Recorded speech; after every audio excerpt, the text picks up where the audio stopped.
পুতুলের ঘর চ্যানেলে সবাইকে স্বাগত। দেখো আজকে নতুন রেসিপি নিয়ে চলে এসেছি। আমার বাড়ির দেশি মুরগির মাংস কিভাবে রান্না করি তোমরা একটু দেখো। দেখো কড়াইতে তেল দিয়ে দিয়েছি, পেঁয়াজ দিয়ে দিয়েছি, আর মশলা টশলা সব গুছিয়ে সাইডে নিয়েছি। এ দেখো রসুনটা দিয়ে দিলাম,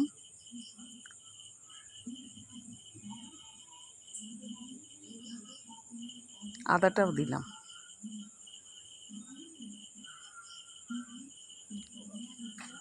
এবার টমেটোটা দিয়ে দেবো, মশলাটা ভালো করে বেশ কষিয়ে নেবো। অন্যদিন মাখিয়ে টাকিয়ে করি তো, আজকে এইভাবেই করলাম, দেখি কেমন লাগে। সামান্য চিনি দিলাম,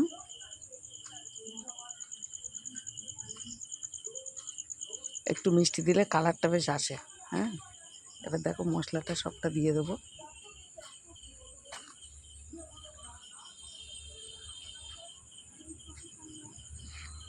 এবার ওইটাকে ধুয়ে সামান্য জল দেবো,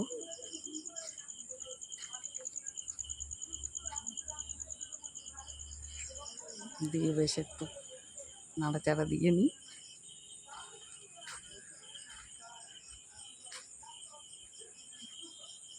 আর একটু জল দিলাম মশলাটা যাতে একটু কষে যায়। এবার দেখো মাংসটা দেওয়ার মতন হয়ে গেল, দিয়েও দিলাম। ওটা একসাথে বেশ কষা মতন হবে। অন্যদিন মাখিয়ে টাকিয়ে করি, আজকে এটা এইভাবে করব। মনে করলাম নতুন করে করি, বন্ধুদের কাছে পাঠাবো, বন্ধুদের দেখলে ভালো লাগবে, দেখবে তোমরা ভালো লাগবে, এইভাবে করবে। আর দেশি মুরগি তো খুব ভালো লাগবে, বুঝলে।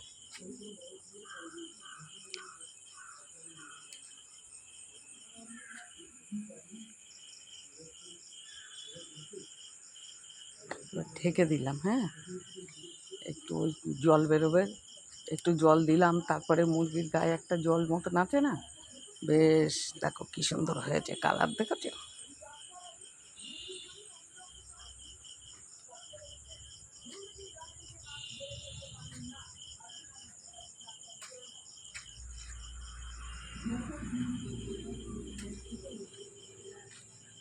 দেশি মুরগির মাংস তো হেভি টেস্ট হবে খেতে।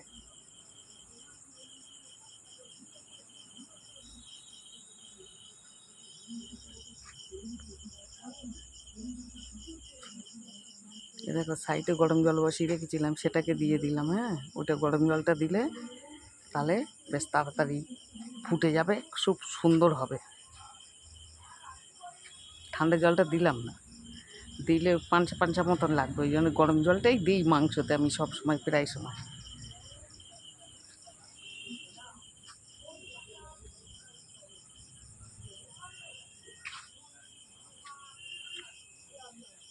দারুণ কালার হয়েছে। এইবার দেখো ঢেকে দিলাম। এবার গরম মশলাটা দেবো নামানোর আগে। হ্যাঁ, দেখো হয়ে গেছে, একটু আরেকটু হবে। গরম মশলাটা দিলে একটু ফুটলে বেশ টেস্ট হবে।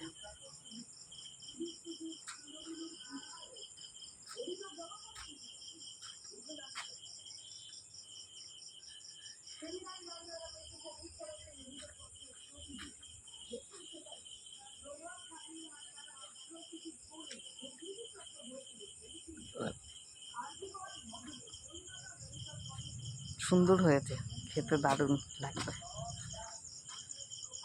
তোমরা এরকম করে খেয়ে দেখবে পোলট্রির মাংসকে। আর দেশি হলে দেশিও খাবে, নাই আমার বাড়ি চলে আসবে দেশি খেতে।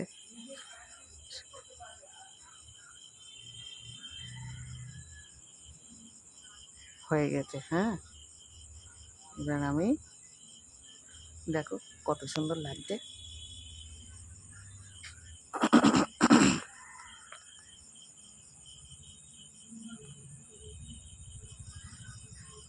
দারুণ লাগছে। হ্যাঁ, পরের ভিডিও আবার নিয়ে আসবো, আবার তোমরা দেখবে।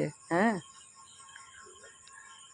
কেমন লাগলো আমাকে কমেন্ট করে তোমরা জানাবে, আমি আশায় থাকবো। দেখেছো,